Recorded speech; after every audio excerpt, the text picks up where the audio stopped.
Cheers, right? Now my partner and I were looking for anything shiny, so I will take gold. I will take silver.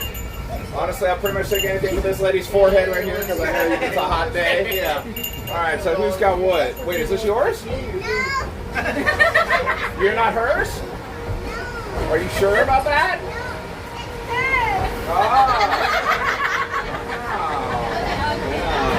So you mean she has money and she doesn't?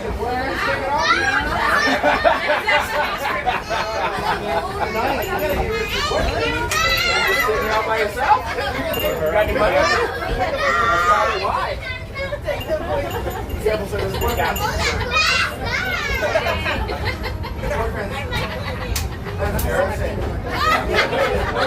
You know, I don't want this trend of using children as body armor, but it works. Hey, want to give me $500?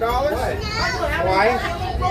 I can tell. You shop at Old Navy and can't afford pants. You sit at home, you look at, oh, we'll close the chili when I go get it, we'll wait for you. I'll see you. You put me out of water close, try to know what you're doing.